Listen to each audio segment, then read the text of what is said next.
So, welcome back to Yaakov's Library. We are here for Jewish Mysticism Lessons in Tanya, Chapter 12. Ladies and gentlemen, we have made it to Chapter 12. What do I mean by we have made it? In Chabad circles, everybody will tell you will tell you the euphemism of Yud Beis Prakim, the 12 chapters.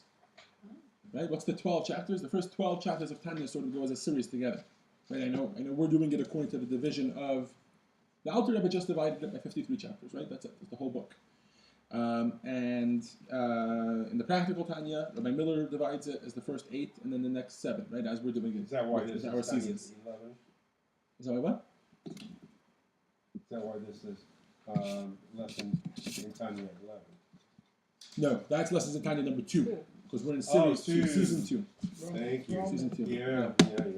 We throw in a little Roman for you every once in a while. But so I know here it's divided as it's the right. Everybody's familiar with this one, right? That's the division that we're following. So we did the first season was the first 8 chapters, next season is the next 7 chapters, etc. But one of the ways to divide Tanya is to say that the first 12 chapters go together. Why is that?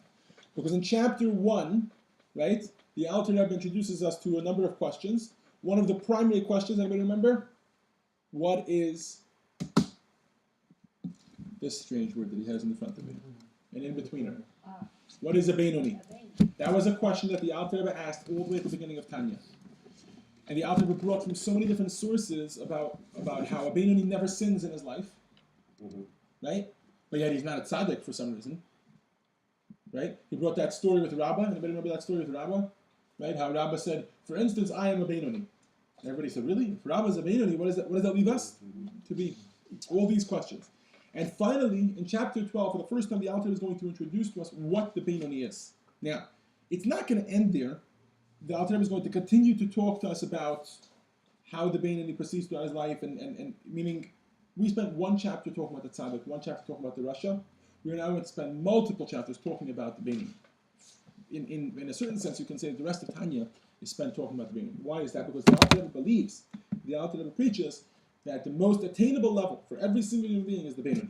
In other words, we'll talk about this in a moment, but we, on a regular basis, can consider ourselves maybe an incomplete Rasha. And then, our goal, what is our goal? What is our strive? Always to try to become the Beinoni. The Tzadik is a very, very unattainable level. We'll get to that in a moment. So that's the first point you can see on our handout. There's a little introduction I wanted to give about a phrase that's common among the Hasidim, which is Halavaya Beinoni. Right? Pam likes this phrase, right? Yes. Halavaya Beinoni. Amongst Hasidim, in particular Chabad Hasidim, it's always common that they would say among themselves, if only a Beinoni. I wish, if only I was a Beinoni. Halavaya Beinoni. In other words, implying that Beinoni is like a level that we try to attain. To be an Inbetweener is a level that we try to attain. For the most part, we hang out in the Russia circles. And Beinoni is what we're trying to get to. Okay, so what is this attainable but unattainable Beinoni stage? What is this cryptic level called the Beinoni, the Inbetweener? Who is he, and what does his day-to-day struggle look like? Right, that's our question. Or she. Come on. To catch up to the 21st century. All right, so without further ado, we are in chapter 12. In the practical Tanya, we are on page 137, and in the handouts, we are on the handout for chapter 12, titled The Inbetweener. So in chapter 10, we learned about the Tzadik, right? The complete Tzadik, the incomplete Tzadik. We said the common denominator between them is that a Tzadik cannot sin. He cannot bring himself to sin because he doesn't live in that world. That world doesn't appeal to him. These temptations, anything that's ungodly, anything that's unholy, even using energies or neutral objects or neutral activities for unholiness, to him is out of the question, to the tzaddik. Why? Because to him, that world doesn't talk to him. Right? Inside, what does that come from? The stage of his animal soul. Right? In the complete tzaddik, the animal soul is completely gone. It exists, but it is completely. He has managed to reach so deep inside the animal soul so as to transform it into an additional incentive or an additional drive for good, right? For holiness. that even the animal soul, what does it want? What is the desire of this world is to connect to God. And so the common denominator between the two tzaddiks is that the tzaddik cannot sin. And we said there's thousands of levels, really. But we generally categorize them into two. The Rasha. What is the definition of the Rasha? Again, we said there's the complete Rasha, the incomplete Rasha, right? What is the definition of the levels of Rasha? Again, thousands of levels, right? What is the definition? That he can sin. Not necessarily that he does sin a whole day, right? We spoke about this last week. Not that, right? This is chapter 11.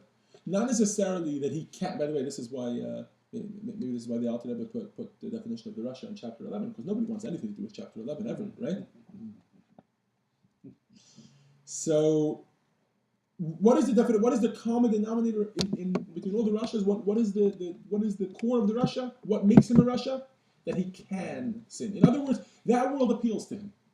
He doesn't necessarily look at a bottle of water and say, "Oh, a bottle of water, I can either wash my hands for bread, or I can drink this water so as to have energy and be hydrated in order to serve Hashem." That's not the only world that he lives in. He lives in two worlds. He's pulled to two worlds. And why is that? That's because his nefesh habahamit, or his animal soul, is alive and well within him. Right? That's the Rasha. Right? The Beinoni is in this twilight zone. The Beinoni also cannot sin. In this way, he's similar to the Tzadik. He cannot bring himself to sin. But not because that world doesn't appeal to him. It does. It appeals to him very, very strongly. It pulls him completely, but he cannot bring himself to go against the will of Hashem. He sees opportunities in that world that appeal to him, that want him to sin, that talks to him. He's completely, technically able to sin, but he cannot bring himself to it. And he never will end up actually doing it, because to him the will of Hashem trumps all.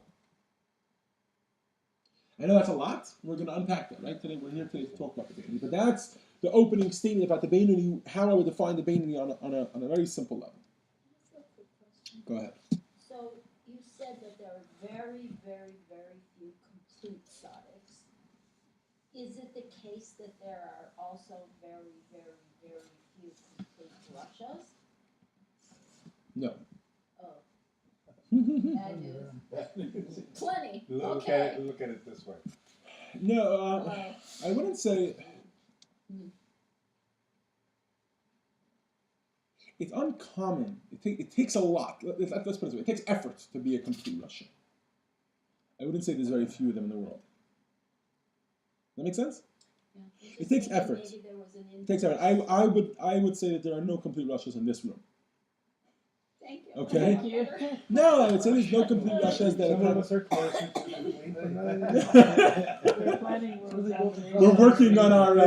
We're working on our completion. Yeah.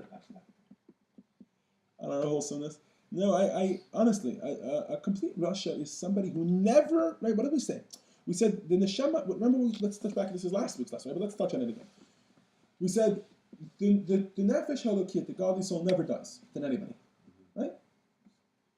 In the complete Rasha, however, it's completely dormant. In other words, it never plays a role. It never gets the upper hand. Right? We said zel umazeh, right? We said, what was the other phrase we wrote? Ula'om yamatz, right? That was the phrase with regards to Yaakov and Esav.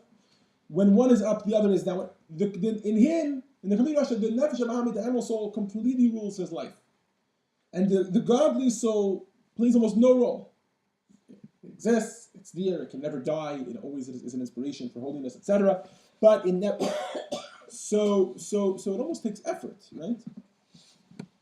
Even the lowest person you can think of in your life that you associate with, you got to think they have some inspired moments, you know, that they have some time, I don't know, Yom Kippur. Maybe it's only one day a year, right, that they get inspired. I don't know, maybe when they become parents, right? A lot of people when they're single are much more, you know, when they become a parent, you know, not a parent. Midlife crisis, maybe. Parent, not when they become a parent.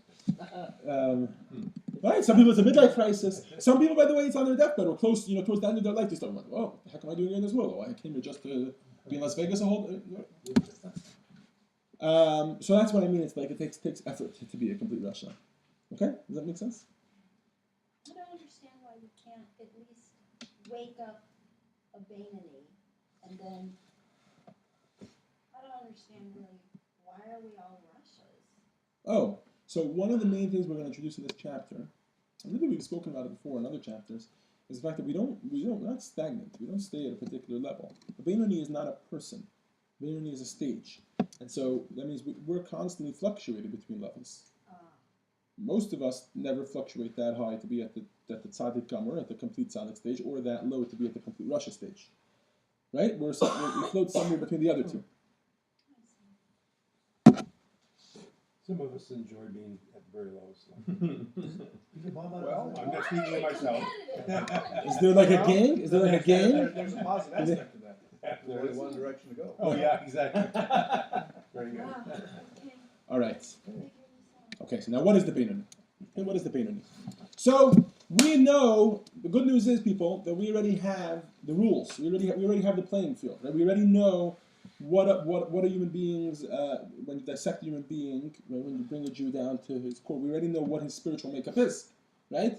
You got 10 powers of the good, 10 powers of the no good, right? You got your 3 functions, your 3 garments, thought, speech, and action, what we call together the city, right? Mm-hmm. And we know that collectively the Nefesh HaElokit, the Nefesh HaMahamet, or the godly soul, and the animal soul are constantly fighting over the city, right?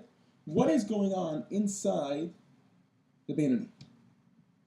Right? That brings him to this paradox of a life where he never does sin because it's wrong to sin, and he knows that Hashem doesn't want us, so he doesn't want to go against the will of Hashem, but he could sin, meaning, in theory, it appeals to him, that world appeals to him, right? He didn't manage to kill the desire to sin. What is this?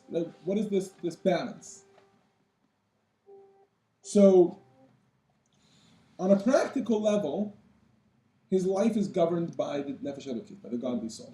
The Beinoni is governed by the godly soul. Okay?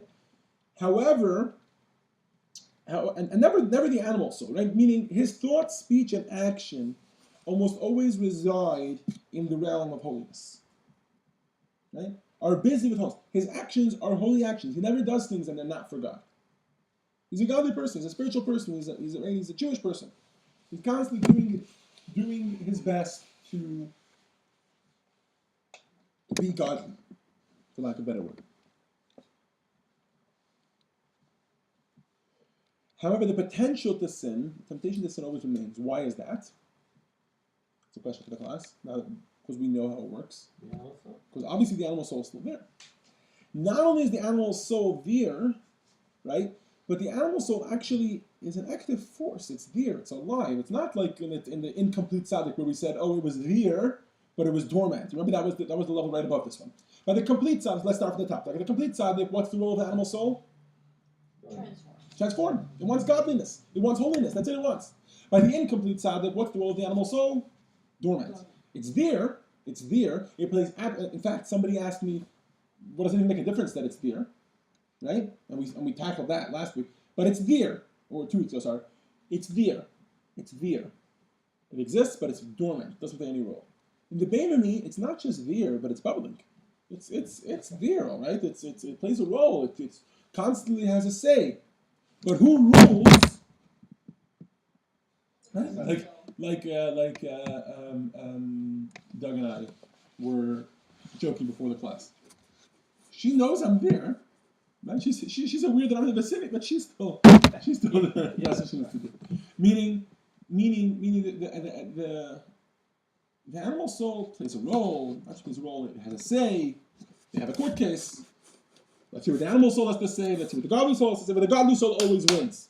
When it comes down to actual thought, speech, and action, this person always follows the actual desire of the godly soul, never the animal soul.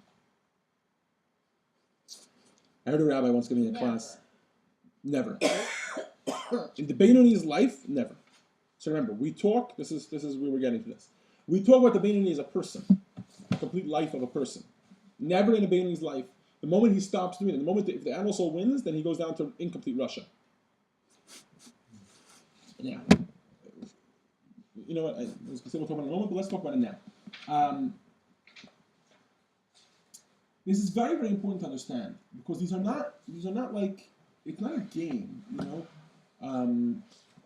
Anybody remember like the role-playing games, like Cops and Robbers or games like that? Right? Oh, now I'm a cop. Now a robber. But even when he's a cop, he knows in 5 minutes from now he wants to be a robber. Right? This is an essential game. This is a game of our essence. So what we mean here, and this is why the Dr. talks about the Beinoni as a lifestyle, is that right? You're not a complete Beinoni if in the moment that you're a Beinoni you're like, okay, but in 5 minutes from now I'm going to be a Russia. No. In that moment, you actually have to be at a place, which takes a lot of effort, right? And we'll talk soon about how even a regular person sometimes attains that level. But that in that moment, you don't see any sin on the horizon ever. In the moment that you're in the matzav ruach, in the atmosphere, in the stage of life that you find yourself right now, there is no way you would ever sin, because why would I ever go against what God wants? Even though it's possible that 20 minutes later, like we said, the spirit of folly, the ruach shtos comes back into him, and then he's struggling, and then he slips down back to the level of incomplete Russia. But when he's the Beinoni, he doesn't realize that, because he's actually in a world, in a real life of I would never sin in my entire life. Does that make sense? Yeah, I'm visualizing. The same thing when you're in incomplete Russia, right? Somebody can be in incomplete Russia now. He says, I know I'm slipping up now, but in theory, I'm a Beinoni. No, it doesn't work that way. Right? Meaning it's an essence game. It means your 10 powers and your thought and your speech and your action. We're talking about you as a person, you at your core, you as who you are, fall into that category. And those categories we can traverse them throughout our lives, depending on our circumstances, depending on lots of different things. Okay, so I know that was a little bit off topic, but we'll close that little parenthesis. I heard Rabbi Manis Friedman giving a class once in Tanya. Anybody know Rabbi Manis Friedman? Yeah. He could read this last class. Yeah. Has he ever spoken here? Should we should. I've only seen him at the JLI retreats. I wonder how much he charges. I don't know. Tell you He's interesting very good. fun fact. In Minnesota, right? Fun fact. Guess. Bob Dylan. Oh yeah, he has something to do with Bob Dylan, right? Yeah. He's from No, Minnesota. but also Bob Dylan came to Chabad there or something. He's over in Minnesota. Yeah, he's from Minnesota. So. He's from Minnesota. Now he lives in Crown Heights. And fun fact, Oh, I yeah. don't know if any of you noticed that I got a haircut. Oh, yeah. I Nice. knew. He was next in line, right after me. Oh, Crown Heights? cool. Because I was, what? In Crown Yeah, because I was there yesterday. Oh, that's that's right. nice. So yeah, I gave him the light photo. I was like, oh, yeah, small world. And we knew it was, I mean, think we got, Small world. You got to go to the barber at some point. Of all the people to be right Huh? there. his niece was at one of the retreats, and we got kind of with her also. Well, his son is Miriam is right. It's my father-in-law's sister, my brother-in-law. Wait. You knew that. Oh. no. Rabbi and Mrs. Friedman from Alabama. Really? You've heard of them? Miriam? Miriam, No, yeah. no, Miriam is married to Rabbi Manis Friedman's son. Oh, we never mentioned that. Interesting. Yeah, we should get him here. He's 3,500. What was that? He's 3,500. He's been here. How do you even know that? I like that. Really? Because we've been saying, why don't we bring him to Los Angeles? What's it going to take? 3,500 by the way is not that much. No. Maybe if one of the kids He's gets well married, he'll worth. come. He's the father-in-law of. Yeah. We'll figure it out. All right. She's another project for the Pasadena Jewish Academy. All right, we'll work on it. Starting to need more staff. Maybe we'll bring him down for the mikveh opening ceremony or something like that, because he talks a lot about marriage, intimacy. Yeah, and he has a new book. You can tie it in. Oh really? Isn't Yeah. it? Yeah. I'm sure online. I'm sure on Amazon. Yeah. All right.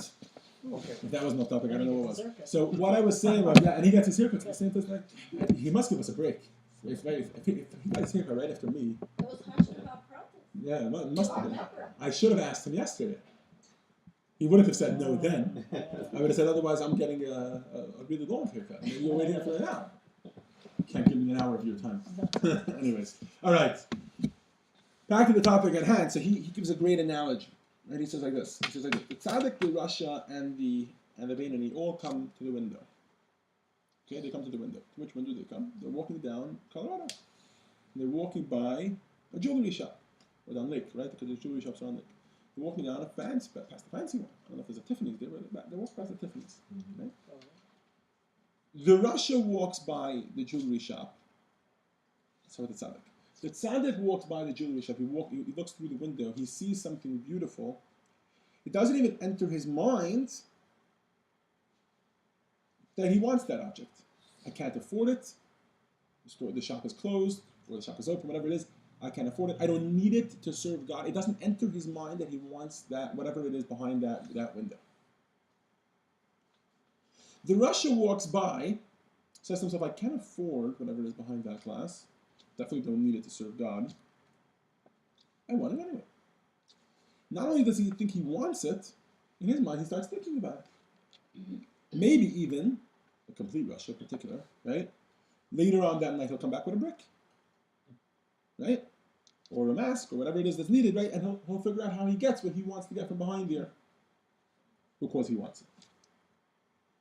The Beinoni walks by, right? This is key. The Beinoni walks by. He sees what there is behind the glass. Does he want it? Yeah. Remember we said he lives in that world. He lives in the physical world. He knows the physical world. It even appeals to him. He wants that. Right? Does it occur to him later on to come and bring it? There's no way. There's no way. How would I ever do it? Hashem tells me that I am not allowed to steal. Right? Remember, this applies in all scenarios, not just in this night, right? But Hashem tells me that I cannot do it. Meaning, I live in the world, but I want that. And it even occurs to him that he wants it, even though he cannot afford it. Right? Which already is a certain level of like. But it never occurs to him that I would take that without it being mine. I can't. Hashem tells me I can't. I always listen to Hashem. I listen to whatever Hashem tells me to do. So let's go back to what's going on inside him. Right? There are 10 powers which together make up the godly soul. There are 10 powers which together make up the animal soul. When the tzaddik walks by the window, who's talking? Only the godly soul. And the animal soul, as it is transformed into a godly soul. There's only godly intentions here. Right? The one thought he might think is maybe I should buy that. The only thing I can think the tzaddik thinking is maybe I should work hard, make a lot of money, and buy that like that. I can give it to a kala, to a bride who is needy. That's the only thing that enters his mind. Right? That I could use it to give it to my wife as a present, because that's a mitzvah, to make your wife happy. Right? That I can give it to her before Yom Tif. This is the only world in which any of these things behind the window take place in his world. The Beinoni walks by, who's talking? Everybody's talking. There's a din. There's a screaming match going on. Take it, don't take it. Yeah, I can't afford it. You could afford it. Who cares? You can't afford it. Right? There's a screaming match going on, but there is no question as to who's going to win. The godly soul is for sure going to win. Not only is the godly soul going to win, but he has the upper hand, as we're going to learn soon. Talk about it in a moment. So is it true that the stronger a person's faith, the more likely they can move towards being a Beinoni? Good question. The rest of today's lesson is going to be dedicated basically to this topic. Okay? The rest of today's lesson, because now we know the core of the Beinoni. We know what the Beinoni is. The rest of today's lesson is going to be dedicated to what motivates the Beinoni, right? What inspires the Beinoni, or what inspires anyone to be a Beinoni, right? How do we get to that level? Really, that's the rest of Tanya really talks about it. Because in the rest of Tanya, what's going to happen, by the way, right? Because we sound like we're at the end already, right? The rest of Tanya, we're going to start tackling specific instances. Right? We're going to talk about anger. We're going to talk about love. We're going to talk about joy, being happy in our life, happiness. Right? It's a big part of Tanya that Dennis Prager likes a lot. Happiness. And we're going to talk about lots of different things like that. Right? We're going to talk about self-control. All throughout the rest of Tanya. But it's all going to be as part of, that's why chapter 12 is so integral. Because in chapter 12, for the first time, we start introducing the Beinoni. It's important to understand who the Beinoni is if we are going to understand how he struggles through all these scenarios. The rest of Tanya is going to be helping us to be a Beinoni. Halavaya Beinoni, like we said. Right? So now we're holding section 2. The Beinoni who feels like a Tzadik. Right? So one of the things that we brought up beforehand, and I want to show this to you inside in particular, because this is something that some people were struggling with.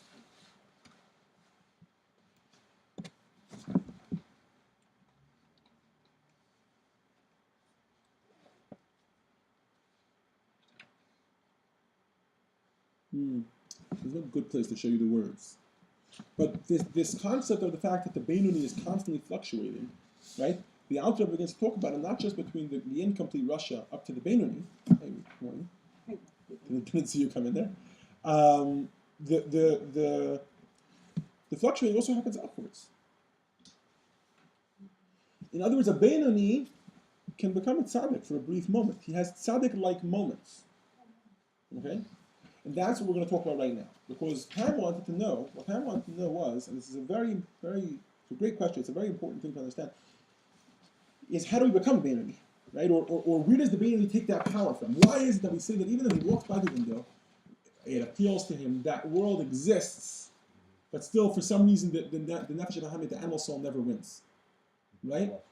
He walks right by it. Well, I don't walks right by it. Maybe he slows down.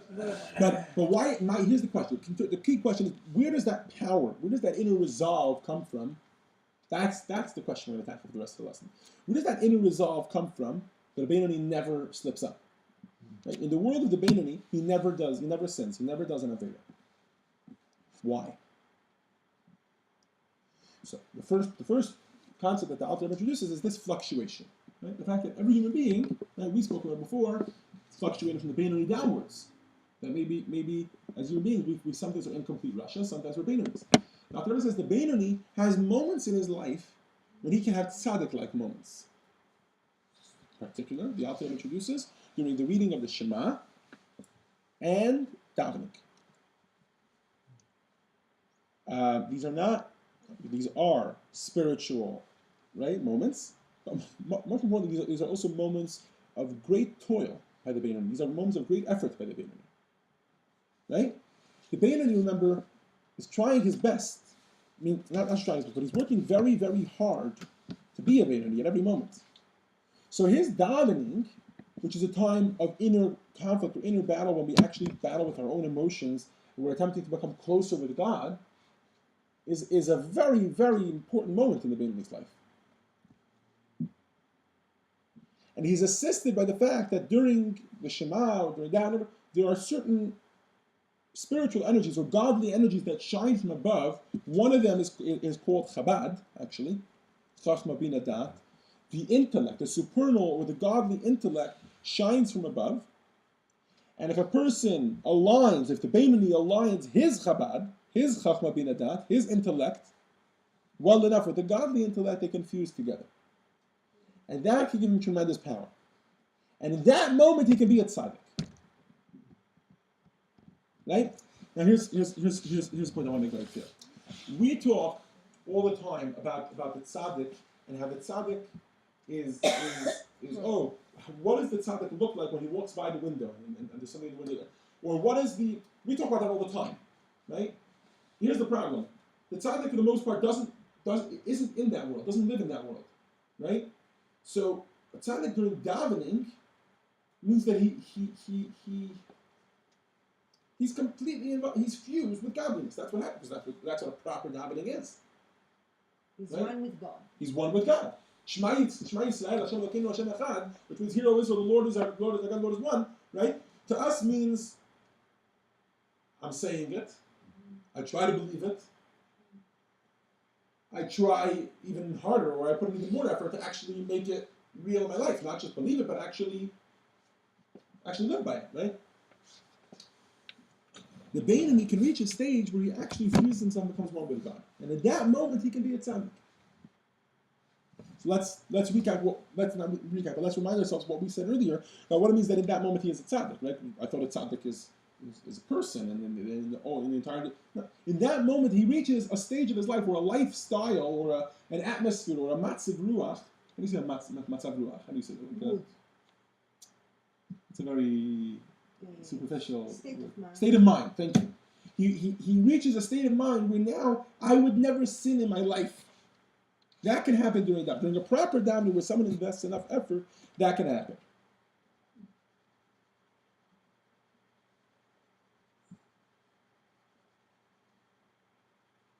It's like you, in a certain moment, you get so close to God, you take on yourself, like, I'll do more this, I'll do it. Very good. Practically, sometimes that looks like, that's us when we say, oh, I'm gonna do amazing things, and I'm never gonna slip up like I slipped up that one time. That's never gonna happen again. No, I'm gonna be an amazing person, whatever.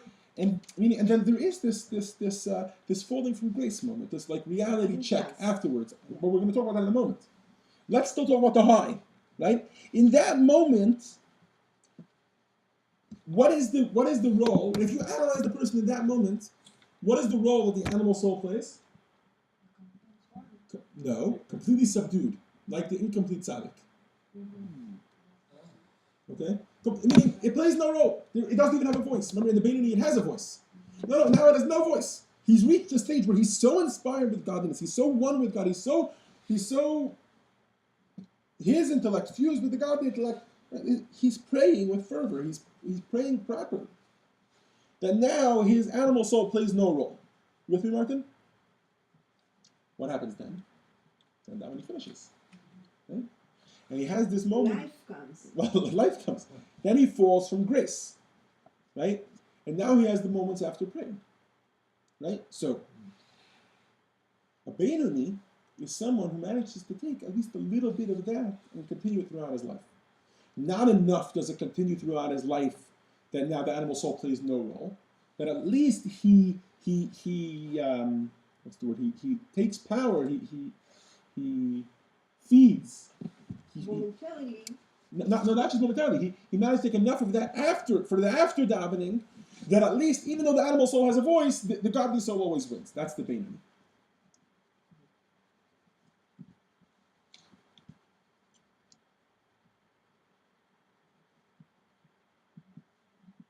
Right? Yeah. Why? Here's a big question. Here's a big question. This is an emotional question, not a mental question, not an intellectual question. Right? In Tanya, we like to sit here and discuss a lot of intellectual questions. Right? We talk about, right? How many times do we have Tanya? But raise your hand if anybody feel like the Tanya lesson is their prayer moment. We're like, in that moment, I'm a perfect person, and for the rest of my life, I'm going to be an amazing person. Then we leave the Tanya class. One guy cuts us off on walnut. Forget it. That's all I'm doing, right?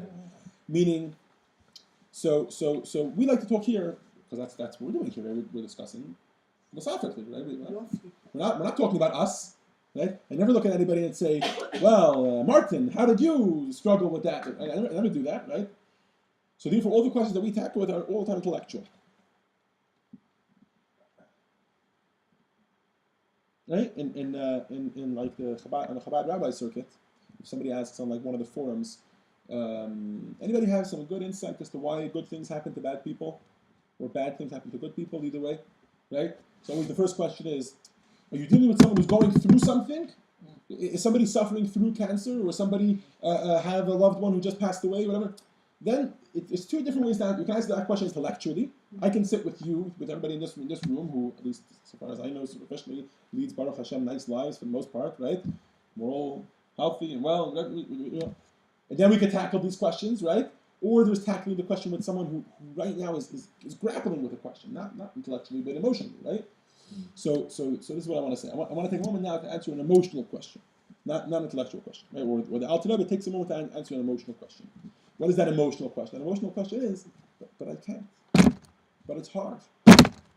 What can you tell me to make it practical, right? It's very nice that we sit here in a room, all of us together, and we talk about davening should be us fusing with godliness, and we should take some of that energy for afterwards, and it should help us live like a Beinoni, and we should never let the animal soul govern what's going on in our lives, right?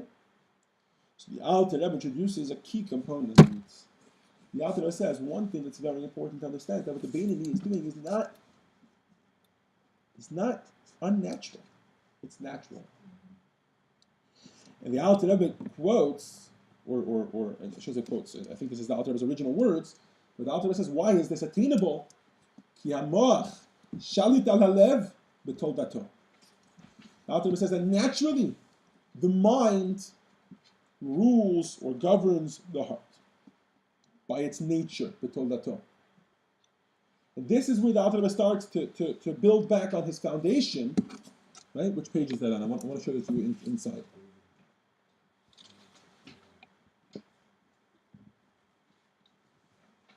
On page 143,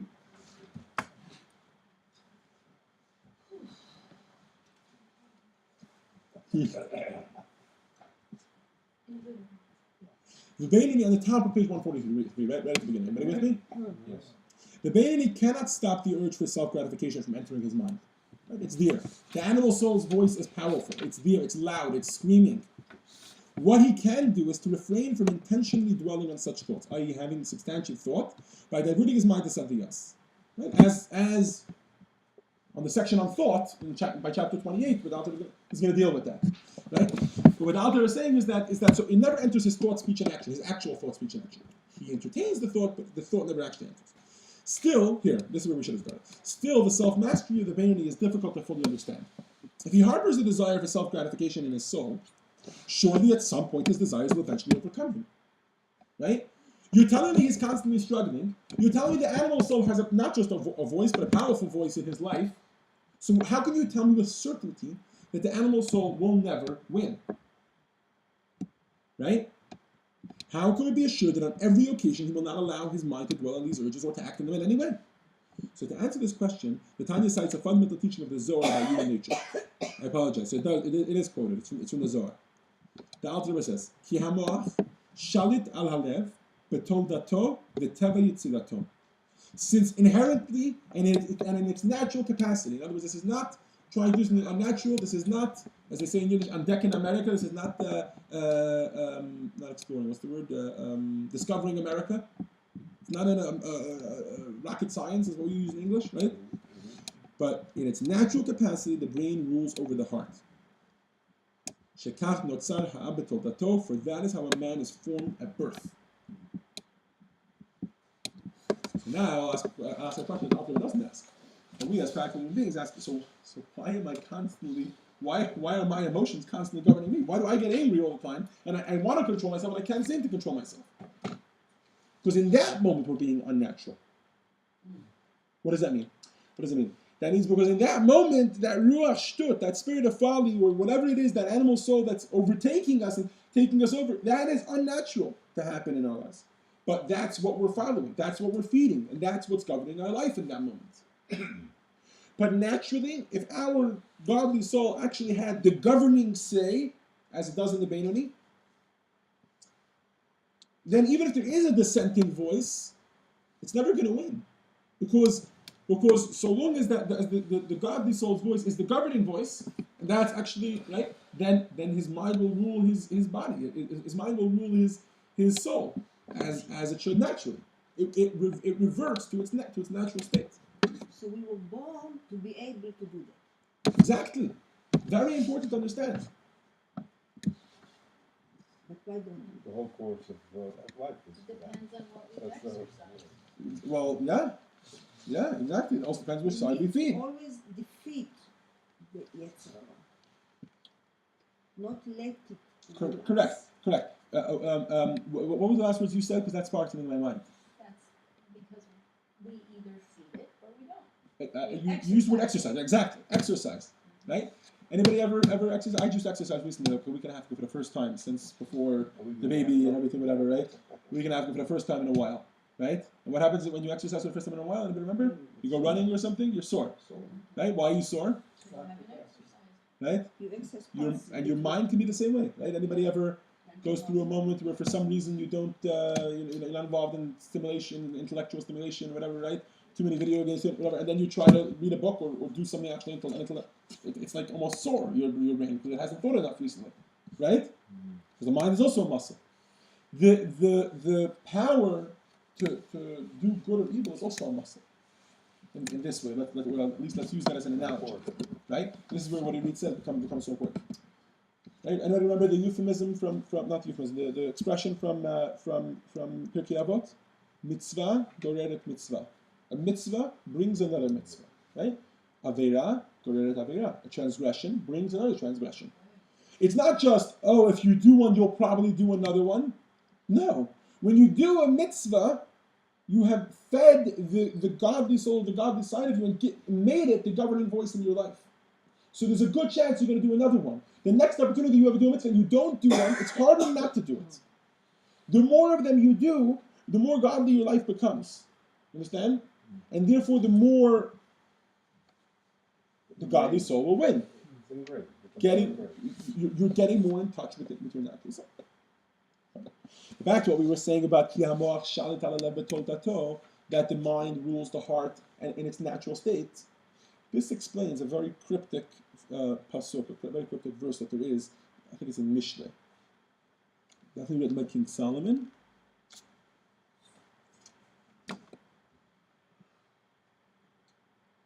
In Ecclesiastes, which is Kohelet. King Solomon says, right, we're in the middle of section 3 in the handout. I have seen the nature of wisdom over folly as the benefit of light over darkness. Or in his words, I have seen that there is a benefit to wisdom over folly,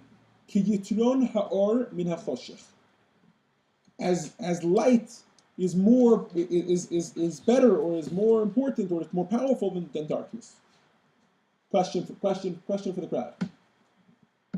Is there anybody here that when Shlomo HaMelech said the first part of the statement that wisdom is better than folly, is there anybody that questioned that? No?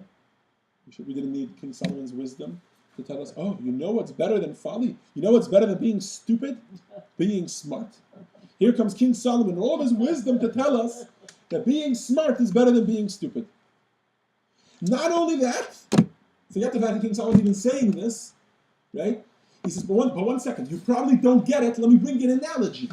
Like light is better than darkness, so is wisdom better than folly.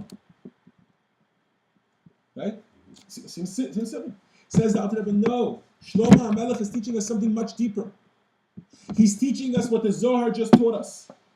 He's teaching us, Ra'iti, I have seen Sheyitron ha'or min ha'choshech, that the benefit that Sheyitron ha'chochma ala sichlut, that the benefit of wisdom over folly, which everybody knows is a benefit, is like the benefit of light over darkness. Light over darkness is not just the benefit of there's two things, either one of them could be better, and light happens to be better than darkness. It's natural, right? I remember once seeing one of these books of quotes. Darkness is a coward. Shine a light, and it runs away. It doesn't take an equal amount of darkness. If we were to somehow seal this entire room from light, we would get what? Whatever cubic amount of feet it is of darkness. It doesn't take that many cubic feet of light to make this room light.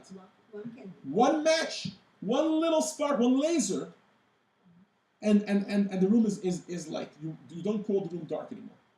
Why is that?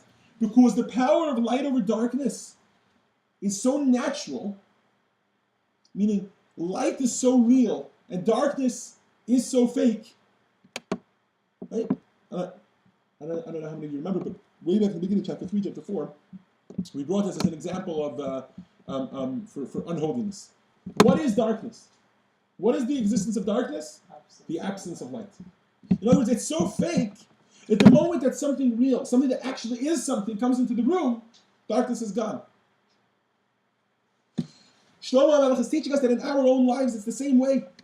Yitron ha'chochma ala sichlut. This spirit of folly, this foolishness, this stupidity that comes into our lives is so fake that just 1 ounce of wisdom, just 1 ounce of reality that comes into this world, and meaning just one shake that we give to actually get in touch with our godly self, just one shake, that one move, one victory in our constant battle between our nefesh and our nefesh and Mahamit, right, between our godly soul and our animal soul, and we've gotten in touch with an unlimited amount of holiness and goodness.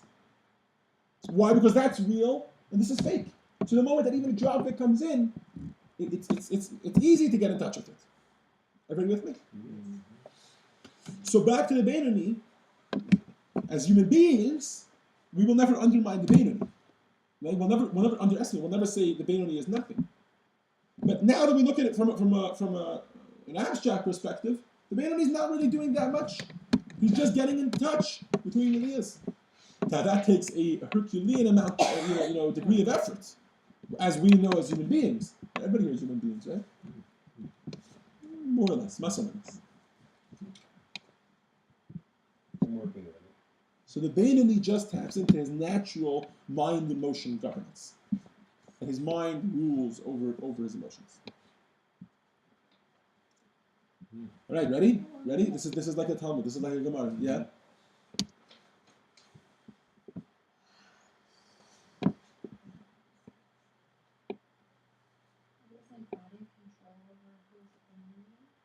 No. Okay, that's not the topic of this lesson. We're going to get to that. If it's just to remind you which topic it is, that's the Job question. Right? Remember in Job it says, Barata Tzadik and Barata Rashaim. You created Tzadik and you created Rashaim, and we asked, what do you mean you created Tzadik and created Rashaim? That implies that you created people that are Tzadiks and people that are Rashas. Right? I thought you only created 3 stages. We're going to get to that. Right? How much control, what is actually in our freedom of choice and what's not. Right? Because everybody, meaning what's nature, what's nurture. We'll get there. But back to this struggle that we have with the Beinoni of understanding what the Beinoni really is, right? So we started off this whole conversation saying the Beinoni sounds much more like a Rasha. He's got a flaming, burning passion for evil within him. And now we've been speaking so positively of the Beinoni, we're talking about how he never fails. So now back to section 4, back to where we were. Why is the Beinoni not a tzaddik? What makes him not a tzaddik? He didn't overcome his. That's why he's not a tzaddik gomer, complete tzaddik, because because his animal soul still wants bad. And why is he not even at least an incomplete tzaddik? So for starters, definitely externally they look identical. There's no question. They're actually the tzaddik she'eno gomer, the incomplete tzaddik and the Beinoni, they both go about their entire day only doing holy things. If someone doesn't know what's going on inside their heart and their mind, you wouldn't know it. And this touches on the reason why the Beinoni is called a Beinoni and not an incomplete tzaddik. Why? Because everything that we're talking about is only in his 3 garments. He is, let's put it this way, let's reword it this way. In other words, he is a tzaddik in his machshava dibur ma'aseh, right? In his thought, speech, and action. In his actual interaction with the world, in his thought, in his mind, in his speech, in his action, complete tzaddik. But him, who is in his core, not only is he like the incomplete tzaddik that has the nefesh of Hamid dear, it's a force, right? The voice is the battle is real within him. The war is raging within him, and it never stops.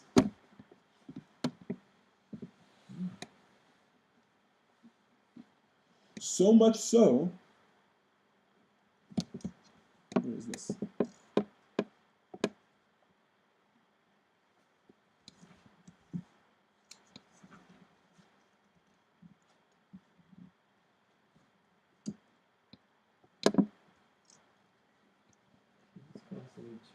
He's constantly choosing. He constantly has temptation, but pushes that temptation away. There's constantly thoughts like that coming up to his mind, and he's pushing them away. So that's a very skilled person. It's a very human person. Skilled at that humanness. Okay. Fair enough. If Are they're most constantly people- exercising the pushing away, then they get really skilled at doing it. Well, yeah, 100%. That's what Chassidus calls Kabbalah's all. What's that mean? Kabbalah's all means the acceptance of a yoke. That's what Chassidus calls practicing listening. Right? Just do it because you're told to do it. And I swear that was the hardest part of yeshiva. You better be here 7:30. You're here 7:30 and a half, and you got yourself a $50 fine. Right? Why do I have to learn this Gemara? Why can't I learn a different Gemara? Because I want to learn the one because I said so. Practice following orders. Right? I know that sounds very cult-like, but do you know how powerful that is for life? You can ask Gitti how often we talk about, and I tell her, I bemoan the days. I know this is so cliche, but I mean bemoan the days of yeshiva. I wish I had practiced more Kabbalah's all. I spend all my days in yeshiva fighting that, saying no, I'm not going to do it. I don't understand what I'm doing. I'm not doing it. Right? And if I had only done more of that, then forget even spiritual life. That would have helped me for my physical life. Right? That would have helped me, meaning the more you do of that, very good, that's a good word, discipline. When we say doing without thinking, it sounds very cult-like, and it's very like, non-style, but discipline, and that's why the word is not Kabbalat ol Adam. The full phrase is Kabbalat ol Malchut Shamayim. It means accepting on yourself the yoke of heaven. In other words, you don't have to learn to listen to another person. No person has to listen to another person. That's called a cult. That's called following orders just because they're told you that. But we do have to practice doing what God says just because God says that.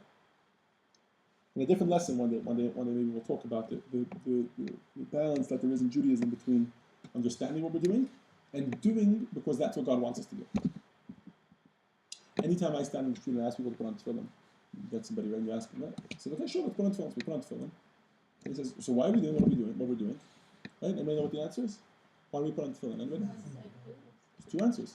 What do you say? Oh, yeah, so you see, you guys are a whole bunch of disciplined people. Tefillin has a very spiritual significance behind it. You're connecting your emotions and your intellect. One of them is right across from the heart because you're giving over your emotions to God. One of them is right across from the mind because you're giving over your mind to God. That's why we put on tefillin, because it's very spiritually enhancing and helps us to connect to God, etc. That's why we put on tefillin.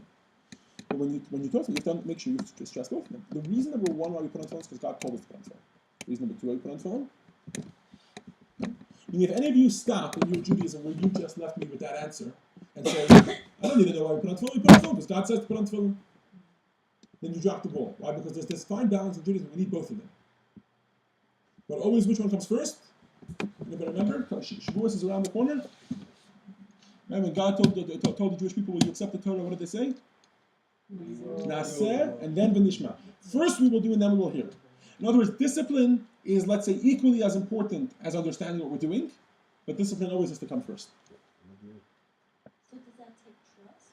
It doesn't matter whether you trust or not. Oh yeah, it definitely takes belief, meaning conviction, knowing that God is true. You probably do, right? But by the way, it doesn't. It can come before conviction. It can come before belief, because you can say I'm going to do it, and then I'm going to believe later.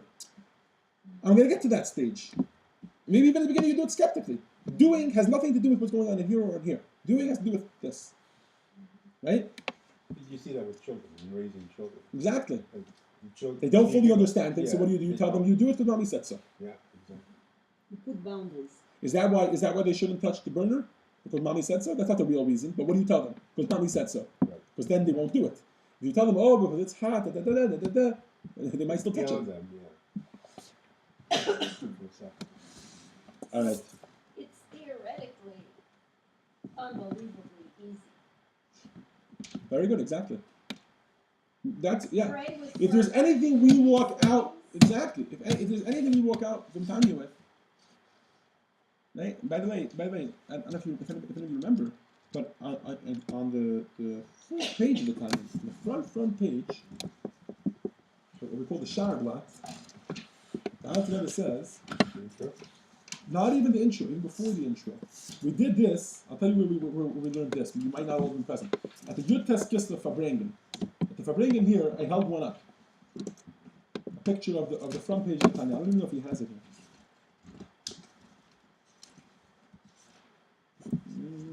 No. Yeah, the author's title page. It doesn't have a page number. It's on page 1, which doesn't have a page number. So you can look for page 2, what's the page before that? But the truth is, you know what? We don't need to go there. I'm going to take you to the middle of it. This is the author's title page. Right? This is not even the actual book yet. It's the title page. What does the Alter Rebbe say? At the bottom of page 2, part 1 of this book. You with me, Tom? This is for you, most important. You just brought this up. Part 1 of this book is based on the verse, page 2. Pam, you want to read for us? Part 1 of this book. The second to last paragraph on page 2. Part 1 of the Tanya is called No, where are you? No, by the name? no. Second to last paragraph. On page 2. Oh, part 1 of this book is based on the verse, Ki karov elecha hadavar me'od beficha uvovavcha la'asoto. Translate.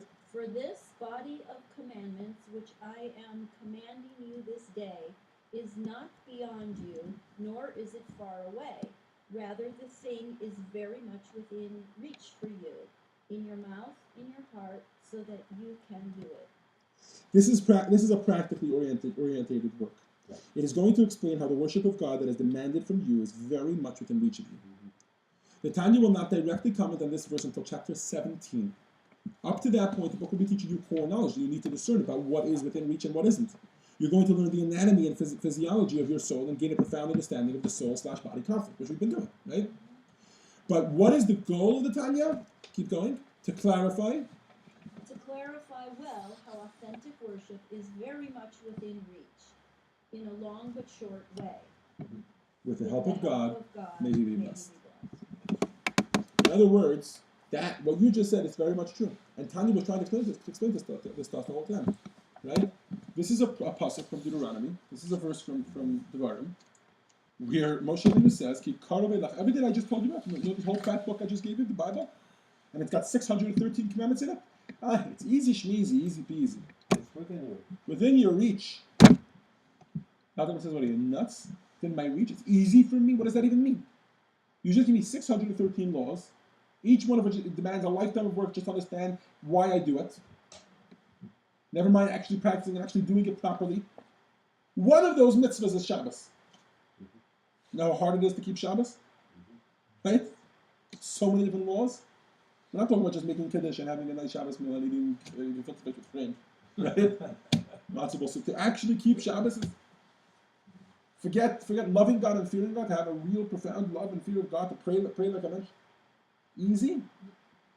This is what Al is getting. And by the time we get to chapter 17, we'll have a proper understanding of it. Right? But it is very much within reach. Why? Because that's who we naturally are. The mind naturally does rule over the body. You have to tap into that. There's an essence of there is a piece within us, deep down there, an essence that we call the neshama, that's a piece of God, which helps us, that we just have to tap into it and get into that. Right, like we said in chapter 1. Okay, so to recap, section 5. Actual sin, never. Right? Does the Beinoni actually ever sin? Never. That never happens. Right? What? No. But he struggles after davening. What happens? Does he carry over that residue from that Tzadik-like moment that he had? Yes.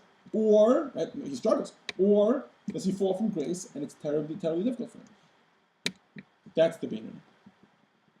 The thought arises, but never materializes. And that's the constant struggle of the Beinoni.